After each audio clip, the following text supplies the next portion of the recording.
13장, 14장은 이 가나안 땅 분배의 서론의 장입니다. 그래서 가나안 땅 분배 서론이라는 제목으로 오늘 13장 그리고 다음 주 14장 말씀을 나누려고 합니다. 정주영 전 현대창업 회장께서 항상 그 임원들에게 강조한 말씀이 이봐 해봤어 라는 말입니다. 그래서 그분이 쓴 자서전 책도 이봐 해봤어. 사람들이 어떤 일을 새로 시작하고 뭔가 도전할 때 항상 여러 가지 이유를 대고 할 수 없다는 그런 조건들을 내세웁니다. 그래서 정주영 전 회장은 해보겠다는 그런 정신, 해봐야 되겠다는 정신이 굉장히 중요하다 그랬어요. 왜냐하면 무엇이든지 하겠다고 해보겠다는 사람이 뭔가를 이루어낸다 그랬어요. 그래서 정주영 회장도 자기는 어떤 일이든지 뭔가 하면 할 수 있다는 확신 90%, 그리고 어려우면 그걸 되게 하겠다는 자신감 10%.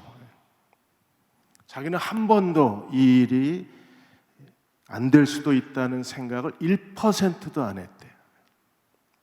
의심하는 사람은 결국 그 사람이 의심하는 것만큼밖에 안 돼요. 여러 가지 이유를 내세워서 안 된다고 생각하는 사람은 결국 그 일에 적합한 사람이 아니에요. 그 사람은 안 돼요. 저도 가끔 목회자들한테 여러 회의를 하고 의논을 하다가 이런저런 이유를 내세우면 안 듣습니다. 그러지 말고 그냥 해보자고 그래 이 얘기를 합니다. 이유를 대기 시작하면 할 수 있는 일이 아무것도 없는 거예요.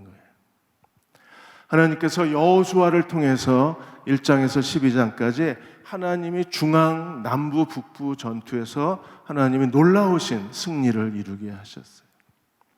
여호수아가 하나님께 순종했을 때 여호수아는 자기의 능력 이상으로 하나님이 그 일을 이루어내셨어요. 그리고 여호수아를 크게 두 부분으로 나누면 1장에서 12장까지는 여호수아의 정복 전쟁, 13장에서 21장까지는 정복한 땅을 12지파에게 나누는 분배, 그리고 22장에서 24장까지는 여호수아의 고별 설교, 그리고 요단 동편 그 지파들의 엣제단 이야기가 22장에서 나와요.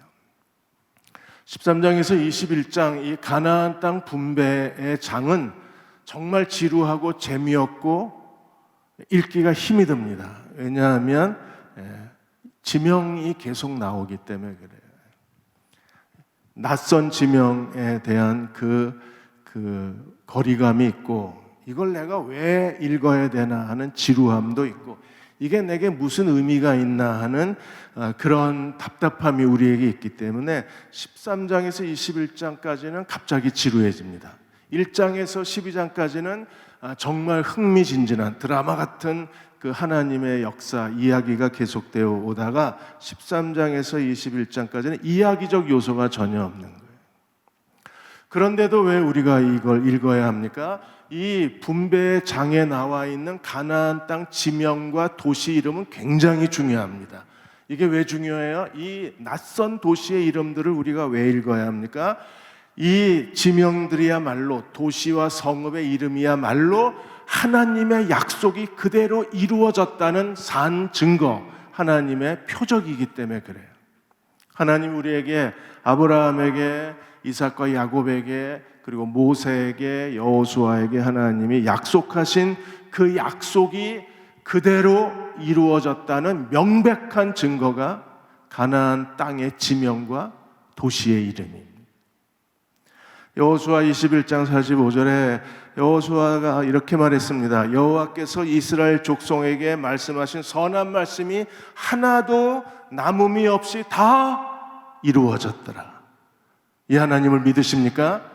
하나도 남김없이 다 이루어졌더라. 그걸 어떻게 믿을 수 있는가? 13장에서 21장까지의 가나안 지명과 도시의 이름이 그 증거예요. 하나님이 다 이루셨다는 명백한 증거입니다.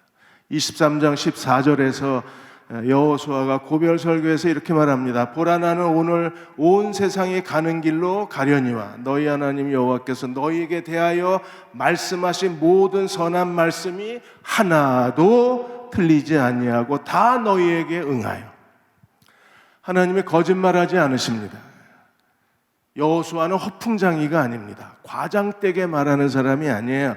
하나님의 선한 말씀이 하나도 틀리지 아니하고 다 너희에게 응하여 그 중에 하나도 어김이 없음을 너희 모든 사람은 마음과 뜻으로 아는 바라. 여호수아는 마지막 죽어가면서 하나님께서 지금까지 하신 일, 어떻게 일하셨는가를 증언하고 있는 거예요. 하나님의 약속의 말씀이 하나도 틀리지 않았다. 하나도 어기지 않았다. 하나님이 약속하신 대로 다 이루신 분이시다. 그 하나님을 너희의 마음과 뜻으로 다 알고 있다고 말하는 거예요. 우리도 인생이 끝나는 날, 우리가 우리 인생을 되돌아봤을 때 우리도 여호수아와 똑같은 고백을 하게 되시기를 주의 이름으로 축원합니다. 하나님은 우리에게 약속하신 것을 우리 생애에 그대로 이루어 주시는 하나님이세요. 그 하나님이 약속하신 걸 이루셨다는 명백한 증거가 가나안 지명과 도시들의 이름, 가나안 약속의 땅의 부동산 등기부 등본. 그래서 13장에서 21장까지는 땅 좋아하시는 분들은 읽으시면서 땅 달라고 기도하세요. 하나님이 이스라엘 백성에게 주신 등기부 등본의 목록이 그 13장에서 21장까지 기록이 되어져 있습니다. 하나님이 가나안 땅을 분배하시는 것은 15장서부터 분배가 되세요. 그리고 13장, 14장은 가나안 땅 분배의 서론의 장입니다. 이 서론의 장에서 중요한 게 여호수아, 요단 동편, 그리고 레위 지파, 그리고 갈렙, 그 사람들이 가나안 땅 분배의 서론의 역할을 해요. 하나님이 가나안 땅을 정복하시고 그 땅을 분배하는데 어떤 사람이 되어야 하는가? 우리가 하나님의 약속이 그대로 이루어지는 사람이 되려면 어떤 사람이 되어야 하는가? 요단 동편과 같은 사람이 되어야 하고 갈렙과 같은 사람이 되어야 돼. 13장을 크게 둘로 나눕니다. 13장 1절에 7절까지 하나님이 여호수아에게 주신 명령입니다. 13장 1절에 오늘 우리가 함께 읽었는데 충격입니다. 여호수아는 나이 많아 늙었고 아직도 가나안 땅은 얻을 땅은 많이 남았어요. 많다는 말이 두 번 나와요. 여호수아가 나이가 많다. 가나안 땅에 얻을 땅은 아직도 많다. 나이가 많다. 아직도 정복해야 될 땅이 많다. 하나님께서 여호수아의 실패를 지적하는 건가요? 언뜻 읽으면 하나님이 여호수아가 실패했다고 얘기하시는 것 같아요. 나이가 많은데 아직 정복하지 못한 땅이 많다고 그러셨으니까 이건 실패잖아요. 하나님 실패했다고 말씀하시는 건가요? 여호수아가 몇 살에 죽었습니까? 110세. 모세는 몇 살에 죽었나요? 120세. 그렇게 사시기를 축복합니다. 싫으시군요. 요즘 거의 80세, 오래 사시면 90세인데 110세에 여호수아가 하나님의 부르심을 받았기 때문에 대략 학자들마다 견해가 다르긴 하지만 13장에서 나이가 많다고 그랬을 때 여호수아 나이가 한 90세 정도 됐을 것으로 추측을 해요. 이제 전쟁하기는 너무 늙은 나이입니다. 그렇다 하나님이 여호수아가 실패했다고 하나님께서 정죄하시는 게 아니라 여호수아가 나이가 많아요. 지금까지 여호수아가 이끌어왔던 전쟁을 통한 가나안 땅의 정복, 이제는 더 여호수아가 전쟁을 할 수 없어요. 그러므로 하나님이 가나안 땅 정복의 방식을 바꾸겠다는 거예요. 왜요? 여호수아가 전쟁을 못하니까. 그래서 하나님이 여호수아가 전쟁을 하지 못한다는 이유 때문에 하나님이 가나안 땅 정복을 포기하시는 게 아니라 아직도 땅은 많이 남았어요. 정복할 땅이. 그럼 이제 하나님은 다른 전쟁을 하시겠다는 거예요. 지금까지는 여호수아를 중심으로 해서 이스라엘 백성들이 그 이스라엘 온 군대가 전쟁을 벌였다면 이제부터는 하나님께서 다른 전쟁을 하시는 거예요. 어떤 전쟁이요? 땅을 분배하고 각 지파가 지파 전쟁으로 하나님이 주신 땅을 정복하는 전쟁 방식으로 바뀌는 거예요. 하나님의 여호수아를 책망하시는 게 절대 아닙니다. 여호수아가 나이 많아졌기 때문에 하나님의 전쟁 방식을 바꾸겠다는 거예요. 그리고 남은 땅의 목록에 대해서 2절에서 6절까지 남은 땅은 어떤 땅인지 2절에 남은 땅은 이러하니 그리고 6절까지 설명을 하는데 이 부분이 11장 16절에서 23절에 하나님께서 말씀하신 그 지역하고 거의 비슷한 지역을 하나님이 다시 말씀을 하셨습니다. 남은 땅의 목록, 이 땅이 남았다. 하나님께서 그 땅을 그 지명을 적어 놓으시고 여호수아의 무능, 여호수아의 나태함, 여호수아가 하나님의 일을 제대로 하지 못했다는 걸 책망하시는 게 아니에요. 하나님이 남은 땅의 목록을 이렇게 적어 놓으신 이유는 무엇입니까? 지금까지 과거에 하나님께서 여호수아와 이스라엘 온 군대의 전쟁으로 하나님의 약속의 땅을 주신 것처럼 여호수아가 나이 많아 늙었지만 하나님은 다른 방법으로 이 남은 땅을 정복해서 이스라엘에게 기업으로 주시는 하나님이십니다. 믿으십니까? 과거에 하나님이 여호수아를 통한 전쟁의 방식으로 일하신 분이시라면 여호수아가 나이 많아 늙었어요. 더 이상 여호수아가 전쟁을 수행할 수 없습니다. 그러나 하나님은 무능하신 분이 아니십니다. 하나님은 다른 방법, 다른 전략, 다른 작전으로 하나님께서는 남은 땅을 정복해서 이스라엘에게 주실 수 있는 하나님이십니다. 그 하나님을 믿으십시오. 믿으시기를 축원합니다. 우리가 믿는다고 말은 하는데 실제로 잘 믿지를 않습니다. 하나님께서 이 13장 가나안 땅을 분배하시면서 이제 왜 아직 땅이 많이 남았는데 왜 분배를 하시는가? 분배하는 이유가 이제부터 전쟁이 바뀐다는 거예요. 가나안 땅 정복의 방식이 바뀐다는 걸 지시하는 거예요. 6절과 7절에 보시면 6절 하반절에 내가 그들을 이스라엘 자손 앞에서 쫓아내리니 남은 땅의 목록을 하나님이 자세하게 지적하시면서 여기가 남았어. 뭐 했냐가 아니라 여기가 남았는데 어떻게 하시겠다고요? 내가 그들을 이스라엘 자손 앞에서 쫓아내리니 너는 내가 명령한 대로 그 땅을 이스라엘에게 분배하여 기업이 되게 하라. 내가 반드시 쫓아내리라. 그러므로 여호수아가 해야 될 일이 뭐예요?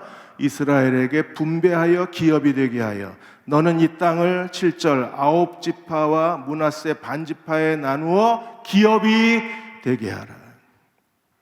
내가 쫓아내야겠다. 그러므로 너는 이 땅을 남은 땅을 9지파 반에게 나누어 주어서 기업이 되게 하라. 하나님이 명령하신 겁니다. 지금까지 하나님께서 자기 일을 하신 것처럼 하나님 앞으로도 그 일을 이루실 수 있는 하나님이십니다. 그 하나님을 믿으십니까? 과거에 우리를 위해서 일하신 하나님이 미래에도 하나님의 약속은 변하지 않고 하나님은 여호수아가 나이 많아 늙었지만 다른 방식, 다른 전쟁, 다른 계획을 가지고 하나님의 약속을 이루어 주실 것입니다. 그 하나님을 믿으라고 하나님이 오늘 우리에게 말씀하고 계신 거예요. 하나님은 오늘도 그분의 약속을 이루고 계신 하나님이십니다. 우리 각 개인이 자기가 정복해야 될 가나안 땅이 있어요. 조현우 목사는 지금 학위 준비 중에 있는데 논문을 못 쓰고 풀타임을 그만두려고 하는 걸 지금의 선배 목사들이 붙잡아서 논문 쓰게 여러 가지 배려를 해줬다고 얘기를 들었습니다. 그것도 조현우 목사는 자기가 정복해야 할 가나안 땅인 거예요. 쉬운 길을 선택하는 게 아니라 정면 돌파해서 나가면 하나님께서 그 일을 이루어 주실 것입니다. 각 개인마다 자기가 정복해야 할 가나안 땅이 있어. 이성배 목사님의 더 나은 교회 개혁 개척도 이성배 목사님에게는 하나님이 주신 약속의 땅입니다. 그 땅을 정복하고 하나님이 주신 기업으로 소유해야 돼요. 그 일을 위해서 온 교회가 같이 기도하고 함께 후원하고 함께 동역자를 찾고 있는 겁니다. 개인도 정복해야 될 가나안 땅이 있을 뿐 아니라 교회도, 이 시대의 교회도 정복해야 될 가나안 땅이 있어요. 그 교회의 가나안 땅의 정복을 우리는 선교적 사명이라고 부릅니다. 모든 교회는 선교적 사명을 가지고 이 땅에 존재하는 거예요. 마태복음 28장 18절 20절에서 예수께서 이렇게 말씀하셨습니다. 하늘과 땅의 모든 권세를 내게 주셨으니 그러므로 너희는 가서 모든 민족을 제자로 삼아 아버지와 아들과 성령의 이름으로 침례를 베풀고 내가 너에게 분부한 모든 것을 가르쳐 지키게 하라. 볼지어다 내가 세상 끝날까지 너희와 항상 함께 있으리라. 아멘. 하나님이 함께 있겠다고 약속하신 사람들은 누굽니까? 그리스도의 지상 명령에 순종하는 사람들. 교회는 이 시대에 아직도 정복해야 될 땅이 많이 남아있어요. 전 세계의 절반이 아직도 예수 그리스도의 복음을 듣지 못했어요. 정복할 땅은 많이 남아있습니다. 근데 교회는 무능합니다. 교회는 그리스도의 지상 명령에 순종하지 않습니다. 오늘 하나님께서는 그 명령에 순종할 그분의 교회를 찾고 있는 거예요. 퍼스펙티브스 훈련 받으신 분이 저희 교회에서만 500명이 넘습니다. 그 퍼스펙티브 역사적 관점에서 보면 하나님의 선교 시대가 해안선 시대에서 내륙 시대로, 그리고 미전도 종족 시대로 넘어갔어요. 그리고 난민 시대, 난민 선교 시대, 그리고 다문화 선교 시대, 그리고 전문인 선교 시대, 그리고 최근에는 코로나19 이후에 사이버 선교 시대가 준비되고 있어요. 선교 방법은 바뀝니다. 방법은 바뀌어요. 왜요? 여호수아가 나이마다 늙으면 선교 방식은 바뀌는 거예요. 그리고 하나님은 계속해서 그분의 약속을 이루고 계신 분이십니다. 이번에 국민일보에 대전에 다문화 가족들을 돕는 다누리 센터의 신문 기사가 나왔어요. 진요한, 김영인 선교사 부부신데 진요한 이분이 침신대 출신이십니다. 침신대 졸업하고 86년에 나주에 가서 전남 나주에서 교회 5년 개척하시고 91년도에 충남 부여에 있는 칠산교회에 담임을 하시다가 2002년도에 아들이 교통사고로 죽어요. 그 충격으로 하나님의 힘들어하다가 하나님의 선교에 대한 결단을 내리게 됩니다. 그래서 준비해서 2008년에 베트남 선교사로 그 선교지로 떠났는데 거기서 아내가 풍토병에 걸려요. 2년 만에 다시 한국에 돌아옵니다. 아들 잃고 선교지로 떠났는데 아내가 풍토병에 고통스러워하자 후원교회가, 파송교회가 본국에 들어오라고 그래서 들어와서 머문 게 대전입니다. 대전에 딸이 거주하고 있던 원룸에 머문 거예요. 베트남 사람에 대한 그 영혼에 대한 갈급함이 있어서 와서 보니까 한국에 베트남 사람들이 많이 들어와 있는 겁니다. 결혼을 해서. 그래서 그 사람들을 만나려고 그랬는데 만날 수가 없으니까 기도하다가 언뜻 생각이 난 게 시장 가면 오겠다. 그래서 중앙시장에 가서 기웃거리고 돌아다녔는데 거기서 베트남 여자 둘을 만나요. 그 사람들을 통해서 다문화 사역이 시작이 된 겁니다. 이렇게 해서 베트남 이 한국에 오신 베트남 결혼한 그 베트남 여성들 사이에 무슨 일이 생기면 이 다문화 다누리 센터에 전화하면 그분들이 이를 도와준다는 게 소문이 퍼진 거예요. 그렇게 해서 지금 복음을 전할 뿐 아니라 상담, 한글을 가리키고 한국어 문화를 가리키는 것도 다문화 선교의 아주 중요한 선교 프로그램이 된 거예요. 이렇게 해서 많은 사람들에게 복음을 전하고 있습니다. 진 선교사는 이렇게 얘기합니다. 진 목사님은 한국도 이제는 선교지다. 왜? 다문화 사람들이 많이 들어와 있기 때문에. 대흥교회에도 하나님이 국제교회를 세워주셨어요. 국제교회는 유학생들을 위한 복음의 센터입니다. 그래서 지금은 유학생들을 돕는 선교센터도 국제교회에서 운영을 하고 있습니다. 멀리 단기 선교 이제 갈 수도 없어요. 모든 한국의 단기 선교는 이제 중단이 됐습니다. 그래서 단기 선교 위원회에서 한국의 단기 선교 시대는 끝났다고 선언을 했어요. 올해. 그러면 갈 데가 없는 거 아니요. 국제교회의 유학생들을 돕는 다문화 센터에 가서 거기서 1년 동안 봉사하십시오. 거기서 2년 동안 자원봉사로 섬겨주십시오. 그게 이 시대의 하나님의 다문화 유학생 다문화를 통한 하나님의 선교 방식인 거예요. 시대가 바뀌어서 하나님은 새로운 지도자를 세우시고 새로운 전쟁을 시작하시는 분이십니다. 오늘 교회도 이제 완전히 코로나19 이후에 포스트 코로나 시대를 맞이해서 새로운 포맷이 필요한 거예요. 방식은 바뀌지만 하나님은 그것을 통해서 일하고 계신 하나님이십니다. 하나님의 약속이 이 우리 시대에 이루어질 것을 우리가 믿어야 할 것입니다. 두 번째로 8절에 33절까지 요단 동편 지파에 대한 이야기가 다시 나와요. 요단 동편 지파에 대해서 8절에 므낫세 반지파와 함께 루벤 족속, 갓 족속, 요단강 동쪽에 루벤, 갓, 므낫세 반지파, 그들은 누가 기업을 줬습니까? 모세가 줬습니다. 모세가. 요단 동편을 모세가 기업을 줬으면 요단 서편은 누가 기업을 주게 되나요? 여호수아가. 하나님이 모세를 통해서 요단 동편에 기업을 주셨다면, 그래서 오늘 8절에 뭐라고 그랬어요? 그들의 기업을 모세에게 받았는데 여호와의 종 모세가 그들에게 준 것은 이러하니. 그래서 두 지파 반에 그 하나님이 주신 기업의 땅 목록이 나와요. 하나님이 모세를 통해서 요단 동편 지파에게 기업을 주셨습니다. 요단 서편은 하나님이 여호수아를 통해서 요단 서편 9개 반지파에게 기업을 주시는 하나님이십니다. 그래서 동쪽 지파에 대한 땅 분배 이야기는 서쪽 기업을 받게 될 서쪽 지파들에게 굉장히 중요한 하나님의 동기가 되고 하나님의 약속이 되고 하나님이 그 일을 이루실 것이라는 확신을 더해주는 거예요. 8절에 14절까지 요단 동편 지파의 개요가 나오는데, 이게 12장 1절에 6절까지 말한 그 대략적인 땅 그 지역과 그리고 8절에 14절까지 말한 지역이 거의 일치해요. 그리고 15절에 33절까지 우린 정말 읽기 싫은데 이게 어딘지도 모르겠고 이게 무슨 말인지도 잘 이해가 안 되지만, 그래도 하나님이 두 지파 반에게 주신 땅의 지형의 목록이 나와요.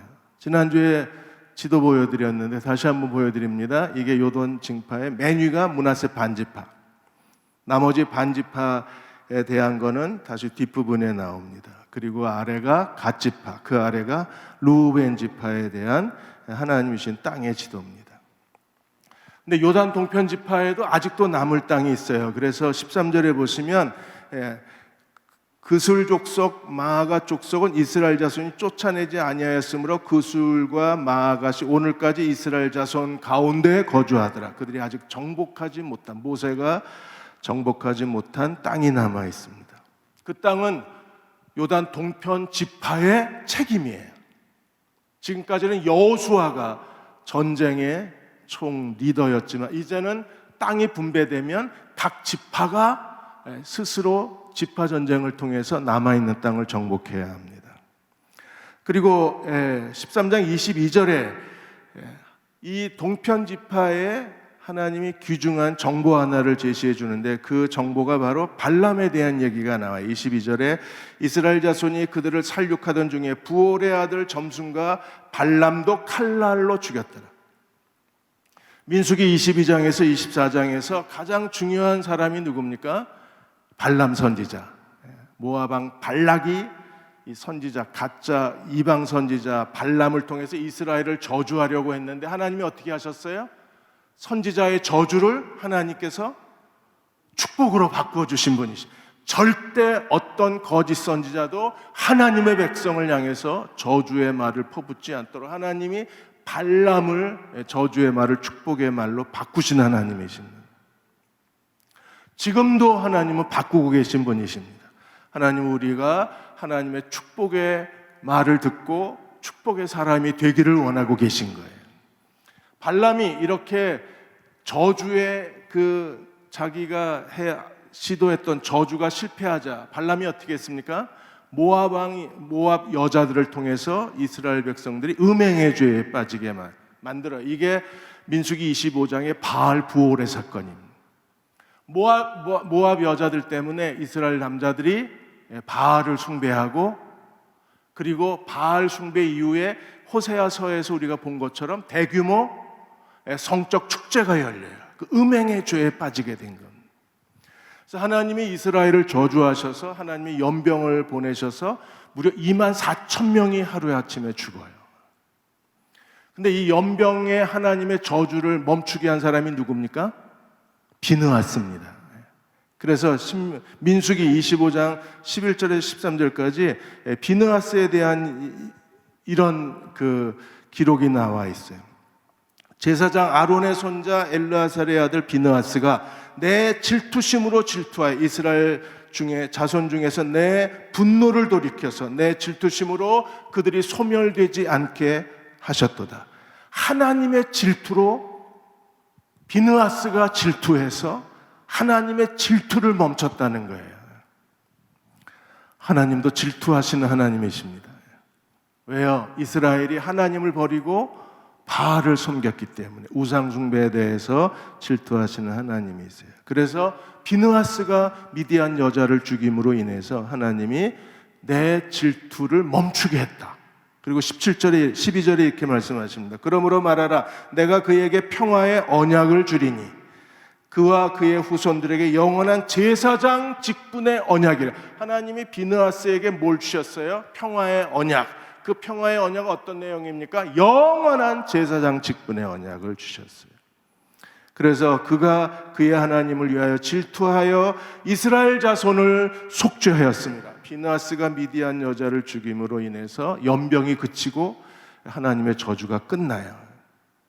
하나님이 이 발람 비느하스를 통해서 하나님께서 그 땅을 하나님이 정결케 하시고 이스라엘 백성을 보호하신 하나님이셨어요. 그러므로 비느하스는 하나님의 질투, 하나님의 열심으로 이스라엘의 하나님의 저주를 멈추게 한 사람입니다.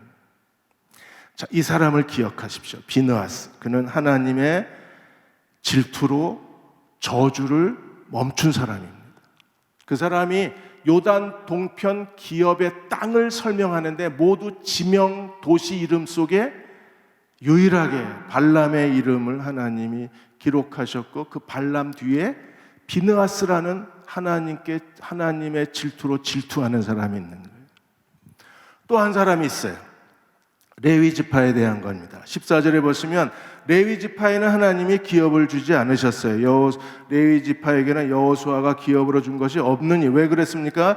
이스라엘 하나님 여호와께 드리는 모든 화제물이 그들의 기업이에요. 그래서 레위 지파는 기업이 없어요. 33절에 동편 지파의 목록을 마치면서 한 번 더 얘기합니다. 오직 레위 지파에게는 모세가 기업을 주지 아니하였으니. 14절에는 여호수아가 기업을 주지 않았어요. 33절에는 모세도 기업을 주지 않았어요. 이는 그들에게 말씀하신 것 같이 이스라엘 하나님 여호와가 그들의 기업이세요. 레위 지파는 하나님이 기업입니다. 우리에게도 하나님이 기업이 되신 걸 믿으십니까? 레위 지파에게는 하나님께 드리는 모든 화제물이 기업입니다. 오늘 우리에게도 하나님께 드리는 모든 화제물이 우리의 기업이 된 걸 믿으십니까? 안 믿으십니까? 레위 지파는 어떤 사람이에요? 레위 지파가 어떻게 하나님의 성전을 섬기는 제사장 무리가 될 수 있었어요? 시내산에서 금송아지 숭배 때 금송아지 숭배자들을 처형시킨 사람이 누굽니까? 레위 지파 사람이에요. 그래서 하나님이 레위 지파를 하나님을 섬기는 지파로 구별하시고 하나님 자신이 기업이 되어 주신 거예요. 이보다 더 큰 축복이 있나요? 비느하스, 하나님의 질투로 질투를 멈춘 사람입니다. 레위 지파, 금송아지 숭배자들을 죽임으로 하나님께 구별된 사람이 되었어요. 그래서 출애굽기 32장 29절에 공동 번역에는 레위 지파에 대해서 이렇게 얘기합니다. 모세가 일렀다. 오늘 너희가 자기 아들과 동기마저 희생시켜가며 야훼에 충성을 다하였으니 오늘 너희 위에 복이 내릴 것이다. 그리고 그들이 하나님을 가까이 섬기는 제사장 그룹이 되고 지파가 되고 그리고 하나님이 그들의 기업이 되어 주신 거예요. 무엇 때문에? 야훼 하나님께 충성되었기 때문에. 하나님께서 이 요단 동편 지파의 기업의 목록을 얘기하시면서 그 안에 숨겨놓으신 두 사람이 비느하스와 레위 지파 사람입니다. 그들은 어떤 사람이에요? 하나님께 충성된 사람. 여호수아도 하나님께 충성된 사람.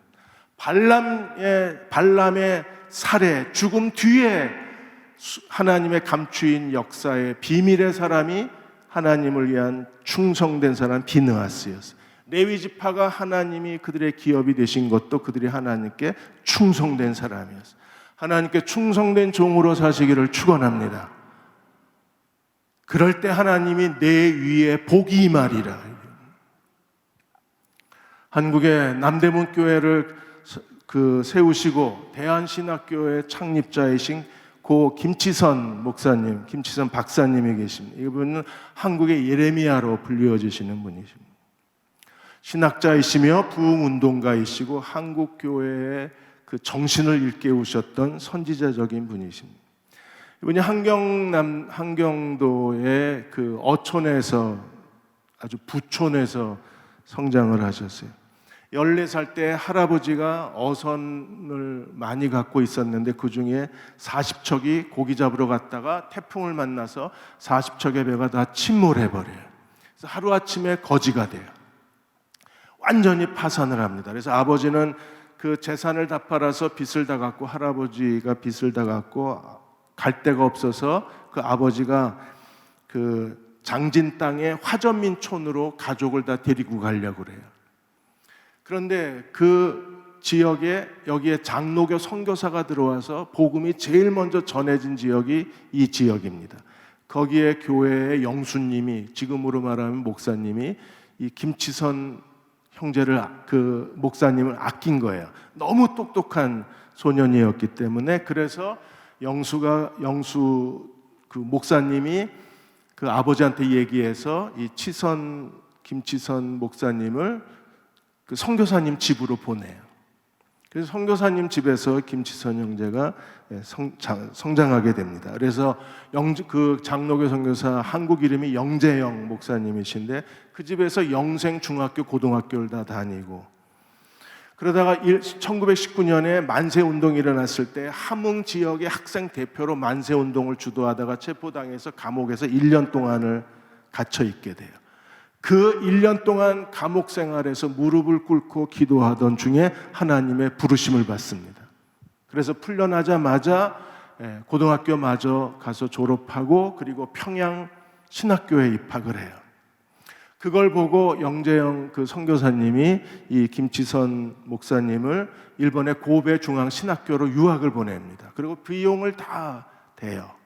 그리고 고베 신학교를 졸업한 뒤에는 미국의 신학교에 보내서 미국에서 박사학위를 받게 하고, 그리고 한국에 돌아와서 신학자와 부흥 강사와 목회자의 길을 걸어가도록 길을 열어주었어요. 이렇게 영재영 선교사가 이 힘을 다해서 김치선 목사님을 도운 이유는 너무나 충성됐기 때문에, 선교사 집에 머슴처럼 거기서 살았는데 선교사가 시키는 일 외에 더 많은 일을 하는 거예요. 열을 시키면 20가지를 해요. 뭘 하나 시키면 그보다 더 똑똑하게 일을 처리해요. 그래서 영재영 선교사가 이 김치선 박사를 너무 아꼈어요. 이렇게 충성된 사람을 본 적이 없는 거예요. 이렇게 지혜로운 사람을 본 적이 없는 거예요. 그래서 자기가 가진 전부를 가지고 이 김치선 박사를 한국의 신학자로 키워낸 거예요. 김치선 박사가 이 영재영 선교사에 대해서 얘기하면서 자기가 하나님 말씀이 그대로 이루어졌다고 고백합니다. 그 말씀이 뭐예요? 내가 적은 일에 충성하였으면 내가 내게 큰 것을 맡겼다. 자기는 선교사 집의 머슴으로 적은 일에 충성했을 뿐인데 하나님께서 나에게 목사의 소명을 주시고 하나님이 큰 일을 내게 맡겨주셨다고 고백을 한 겁니다.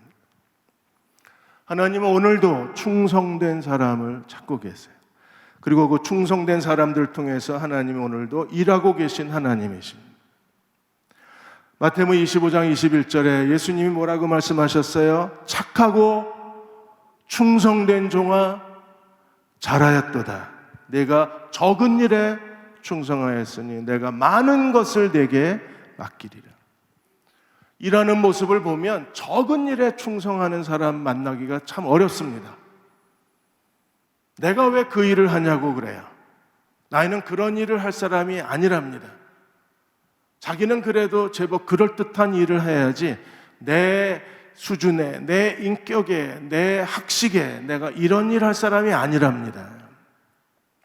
그래서 우리가 적은 일을 소홀히 여기고 적은 일을 하찮게 여기고 적은 일을 무시합니다. 그러나 하나님은 어디서 일하시는 분이세요? 하나님은 적은 일에 충성한 자에게 하나님 많은 것을 맡기시겠다고 약속하신 하나님이십니다. 비나스가 평화 언약을 맺고 영원한 제사장이 될 수 있었던 것도 그가 하나님께 충성된 사람이었기 때문입니다. 레위 지파 사람들이 하나님께서 그들을 부르셔서 하나님을 가까이 섬기게 하시고 여호와가 그들의 기업이 되게 해주신 것도 그들이 하나님께 충성된 사람이었기 때문입니다.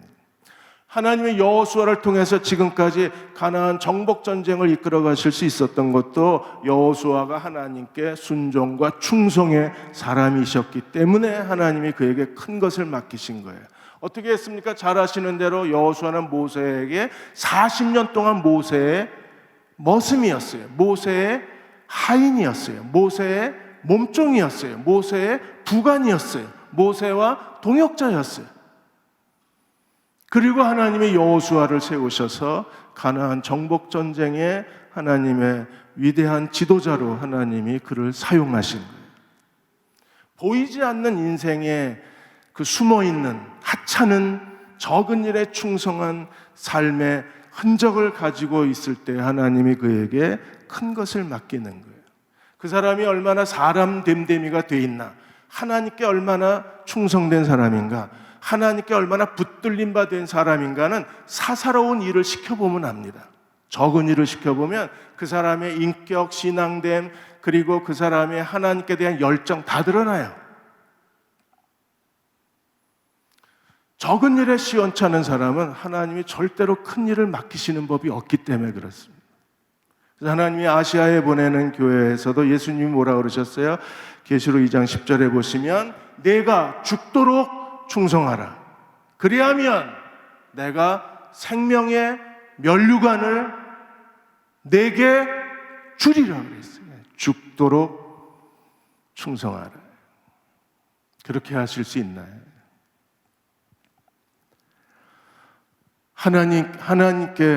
하나님께서 우리에게 맡겨주신 소명에 대해서 우리가 죽도록 충성하는 마음을 갖지 않으면 하나님은 결코 우리에게 아무것도 주실 수가 없을 겁니다. 저는 주일 설교든 수요일이든 금요일이든 아주 개업 예배 설교든 항상 하나님께 갖는 마음가짐이 있습니다. 내가 이 설교가 내 인생의 마지막 설교가 돼도 좋은가? 이 설교가 내 인생의 마지막 설교여도 괜찮은가? 그 정도의 무게감, 그 정도의 설교에 대한 충실성, 그 정도의 설교에 바친 헌신, 그 설교에 대한 하나님이 주시는 메시지, 그 설교에 하나님의 뜻이 담겨져 있는가? 그렇게 항상 질문을 합니다. 해도 끝이 없는 게 설교고, 아무리 노력을 바쳐도 우리가 결코 다다를 수 없는 게 설교이긴 하지만, 그러나 그런 마음가짐을 가지고 합니다. 왜냐하면 하나님은 충성된 자들을 통해서 하나님의 일을 이루시기 때문입니다. 잔 스타튼 목사님이 영국의 여왕이 웨스트민스터 사원에 대관식을 할 때의 그 광경을 그의 저서에서 2번인가 3번 그 광경을 세밀하게 묘사를 해 놓으셨어요. 영국 여왕의 머리에 관을 씌우기 전에 캔터베리 대주교가 성당, 이 웨스트민스터 성당의 동서남북을 사방을 쳐다보고 한 방향씩 이렇게 말합니다. 귀빈 여러분, 영국 여왕을 여러분에게 소개해 드립니다. 여러분은 이 영국 여왕에게 기꺼이 충성을 맹세하시겠습니까? 여기서 예스. 다시 반대쪽에 충성을 맹세하겠습니까? 예스. 충성을 맹세하시겠습니까? 예스. 그래서 사방에 있는 모든 그 대관식에 참석한 귀빈들이 다 큰 소리로 예라고 대답을 해야 그 다음에 영국 여왕의 머리에 왕관을 씌워요. 잔 스타트 목사는 우리에게 묻습니다. 예수 그리스도가 우리의 왕이신 것을 믿으십니까? 그분이 우리의 왕이시라면 그분에게 충성을 맹세하시겠습니까? 예라고 대답해야 예수 그리스도가 우리의 왕이 되실 수 있다 그랬어요. 하나님 앞에 적은 일에 충성하며 그분을 따라가는 저와 여러분이 되셔서 생명의 면류관을 내게 주리라. 이 복이 내게 임하리라. 그 약속을 받는 저와 여러분 모두가 되시기를 주의 이름으로 축원합니다.